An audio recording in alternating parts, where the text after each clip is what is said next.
Good evening, Tagalog learners. Another video here about Tagalog adjectives because on this video we are going to have simple Tagalog adjectives. So, let's start. First one is bago. Bago.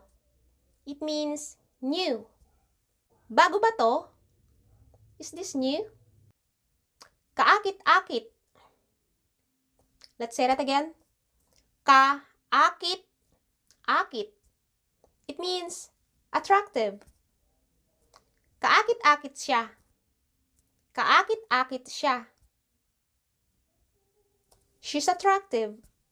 Once I get old, my skin will become wrinkled. Kulubot. Kulubot. Kulubot na balat. Kulubot na balat. Luma. Luma means old.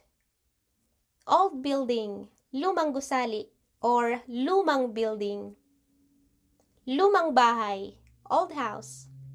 Use it when referring to things that are already old, such as old shoes, lumang sapatos, old cell phone, lumang cell phone,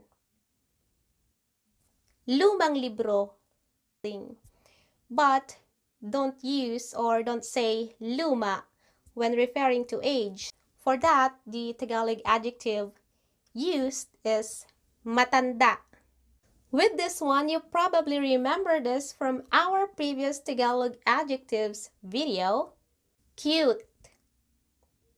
Cute. Cute ka kapag nakangiti. Cute ka kapag nakangiti. You're cute when smiling. Basa. Basa means wet. Basa pa ang mga damit. Basa pa ang mga damit. Let's say that again. Basa pa ang mga damit.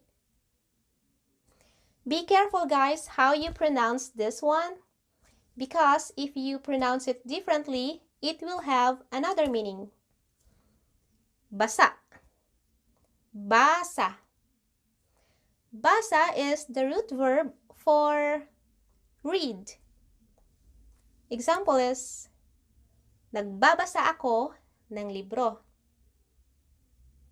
Nagbabasa ako ng libro. This one is the opposite of basa. Tuyo. Tuyo. It means dry. Tuyo na ba ang panyo ko? Tuyo na ba ang panyo ko? Let's say that again. Tuyo na ba ang panyo ko? I might as well add that tuyo is different from toyo because the second one means soy sauce. Here's another Tagalog adjective, guys, which means wrinkled. But this one, use it when referring to wrinkled clothes. Gusot. Gusot. Bakit gusot ang t-shirt mo? Bakit gusot ang t-shirt mo? Gusot ba? Gusot ba?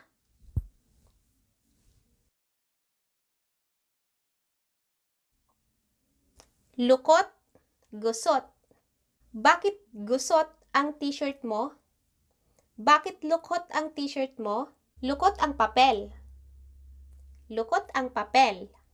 Kuripot. Kuripot. It means, may kilala akong kuripot. May kilala akong kuripot. Bakante. Bakante. Bakanting kwarto. Bakanting kwarto. May alam ka bang bakanting kwarto? May alam ka bang bakanting kwarto? Wais. Wais. Alam mo, wais ka. Alam mo, wais ka. Another example, hindi mo siya maiisahan. Wais siya. Hindi mo siya maiisahan. Wais siya. Pogi. Pogi. Handsome. Pogi ang paborito kong artista. Pogi ang paborito kong artista. Another example, pogi ka. Pwede kang sumali sa contest. Pogi ka.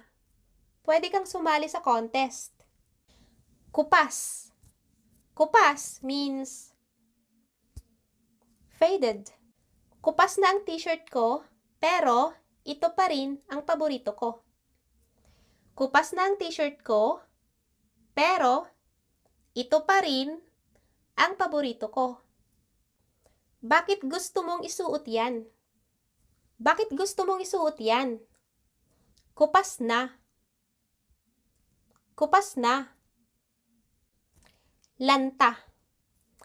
Lanta. Lanta means lanta na ang mga tanim. Lanta na ang mga tanim. For those of you who are just starting to learn Tagalog, lanta na ang mga tanim.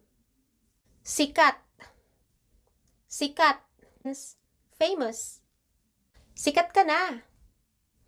Sikat ka na. Sikat si Ana. Sikat si Ana. And I wanna add, guys, that if you pronounce the word sikat, sikat, it is the root verb referring to the rising of the sun. For example is, sumisikat ang araw sa silangan. Sumisikat ang araw sa silangan. It is also used when referring to the blazing heat of the sun. Matinding sikat ng araw. If you are buying fish, check if they are still fresh because you might end up buying those that are already bilasa. Bilasa. Bilasa na ang mga isda. Bilasa na ang mga isda.